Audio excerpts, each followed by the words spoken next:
It's just about 50 years since I started my professional career. A little over 50 years. It's 51 years to be more precise. I'm a trained mechanical engineer. But when I started my career, very quickly did I realize that there is my calling in computers. And I saw the first inflection point. The first inflection point was more to do with microprocessors, application of microprocessors in many industries in India. That's when I became a programmer and decided to build a career in computers.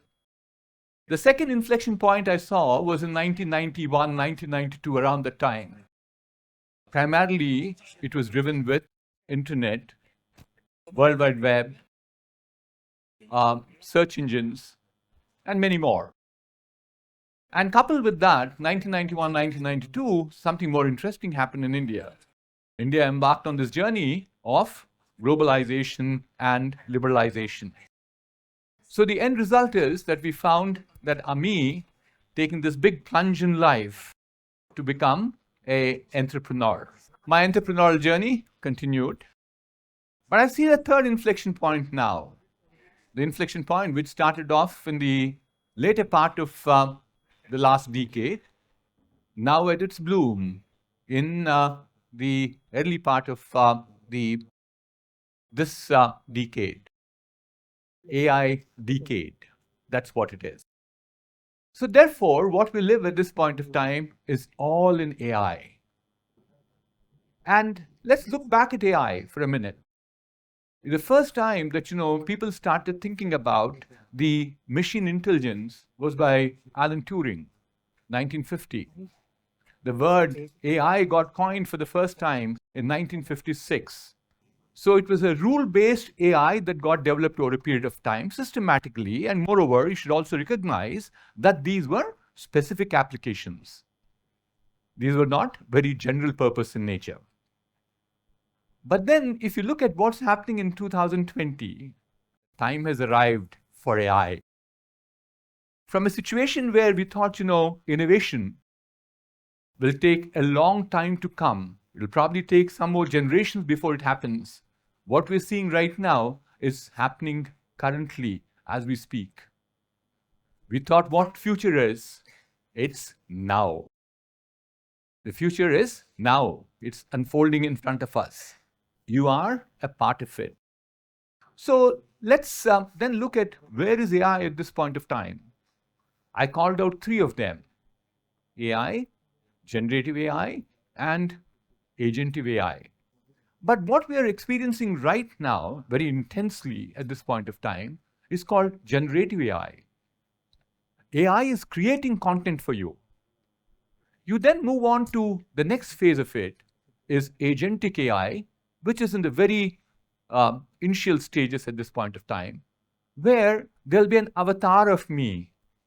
It's a combination of both the rule-based AI and the generative AI. Both of them will come, data is available with them. So it's a combination of rule-based and data learning. So it's actually a combination of the traditional AI plus your generative AI. That's the agentive AI. So now, having said that, we have come to this level where we will have a fairly large amount of hybrid systems which will be representing all of us in several different tasks. Let's step back for a minute and start saying, what made this happen? People have been talking about it. I said first time Turing talked about in 1950, or Dartmouth College coined the word called AI in 56. What made this happen is we call them as the four pillars which make it happen. The first and the foremost is the computers. The second one, the pillar which has made so much of a difference to the whole world, is all about communication. Because AI thinks that it breeds on computing, but it also harps on communication capability. Data exchange has to happen. Data exchange has to happen not between people necessarily, also between devices. So the communication capabilities have to go up dramatically. You talk about 5G at this point of time. The latency is less than 1 millisecond. So the ability to do communications at such speed also makes lots of applications possible. A third one is this sensors which have come into play, or they're called the IoT devices, Internet of Things. They do sensing of most of the sensors that human beings uses. Our ability to feel, ability to see, hear, smell, taste, all 5 of them. They're doing equally well as the human beings. And equally important is, in some of them, they do better than the human beings. There's evidence at this point of time that the computer vision is at 130% efficiency as a human being. That's the power of vision. That's the power of the IoT devices. What's interesting is these IoT devices, which are sensing at this point of time, what do they do thereafter is put the data. So what are we ending up at this juncture is oceans of data. There's data flowing all the time. We have a challenge at this juncture because the data overload is there. So therefore, we also have edge computing. For instance, what you all have as a smartphone with you is an edge computer by itself. It is processing the data right there rather than sending it to the cloud to put it there at any point of time. And this oceans of data actually serves as the oil for AI. AI, for the brain behind AI to us is data. The more amount of data, you feel it's more accurate. So if you look at the transformation of AI, which I called out a little earlier, and the transformation of AI at this point of time, what we are seeing is that it is because of these 4 pillars: computer storage, communications, sensors, and finally algorithms. Algorithms, which I said is transforming itself as AI, is the brain behind the AI at this point of time. So as a result of that, there's enormous amount of acceleration that happened. But this acceleration has also amplified the usage of AI across many areas. So you can think about any area that comes to your mind. The AI is playing a role. The first one that I like to call it, I'll just call out 3 of them in the interest of time, is healthcare. If you look at the traditional AI, the example I gave detected the lesion in the lung much faster than the doctor. Whereas you look at the generative AI, what can you do further? The Honorable Prime Minister gave this example at the Paris AI conference the other day. You give a bunch of documents all about your health records. And what does it do? It sums it up for you. You want it in a page, it does in a page. You want it in 2 pages, it does it for you. But then what generative AI does thereafter, it can take these documents that you have with you and then come out with treatment plans for diagnose what you have and also come out with treatment plans thereafter. So therefore, if you look at the AI application in healthcare, enormous. And it becomes important in a country like India for the simple reason our patient-doctor ratio or the doctor-patient ratio is 1 to 500 in urban areas. It is 1 to 10,000 in rural areas. And think about this technology, how it can be deployed in rural areas to ensure that we can have better reach for the doctor. There are examples that we have with us right now where the doctor is actually working on a digital twin body of a patient 10,000 miles apart. What we are seeing thereafter is actually you see the knife moving on the patient. And if there's a bleed at that point of time, with less than 1 millisecond latency, because he's on a 5G network, he's the person to cauterize the bleed. Similar is the case with agriculture. The first one that happened with agriculture is the AI, traditional one, is precision agriculture. That we said, we can detect, we can fly a drone, we can see where there is a pest, and then say, here's where you need to put pesticide. Not necessarily with the whole farm, but every square feet of area we could identify.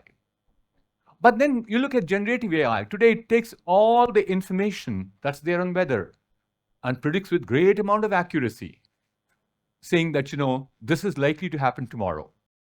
You go to agentive AI, what it'll do is It'll take the role of the farmer and decide what should be the farming for next season. Tomorrow is a watering day or a not watering day. It goes and decides based on the soil content that's there. And if I go down to one more application and I stop there, is education.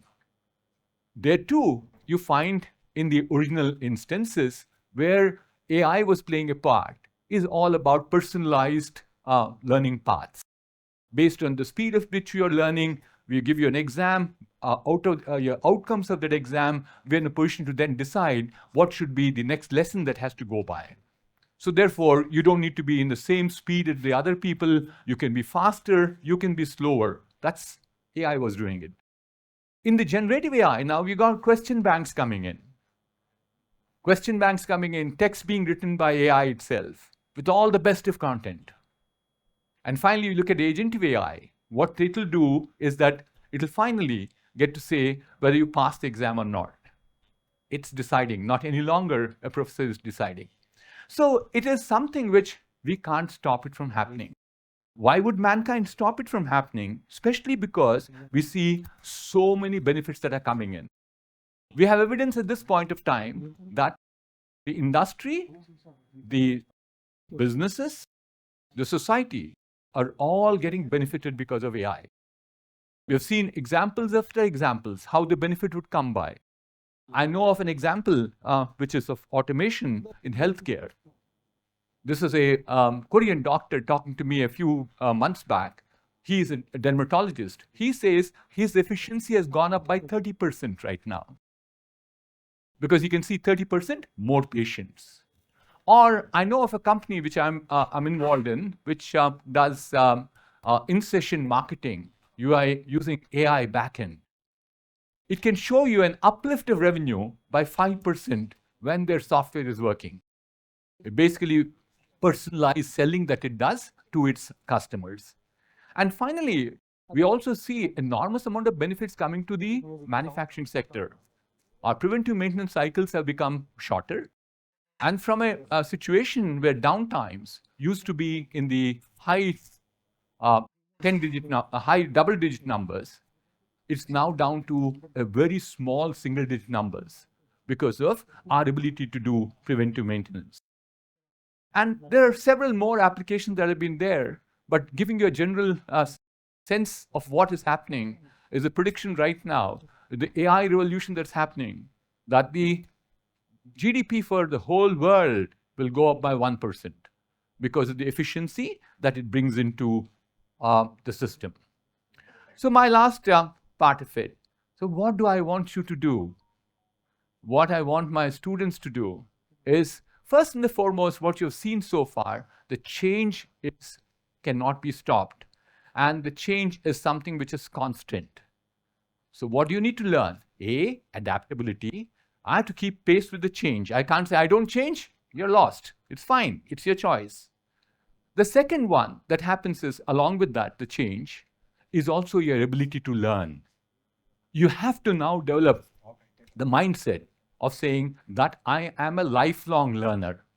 I'm not just going to be learning once, but I learn all through my life. That's one thing that I expect from you. The second one is that you'll also see that products, services, all have become multidisciplinary.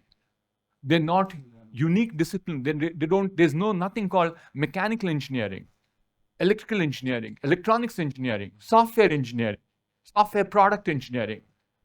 You get into a car right now, it's all of it is driven by software. There's one dashboard. There's a car with me which does not have any more of those switches up and down. Everything is touch screened.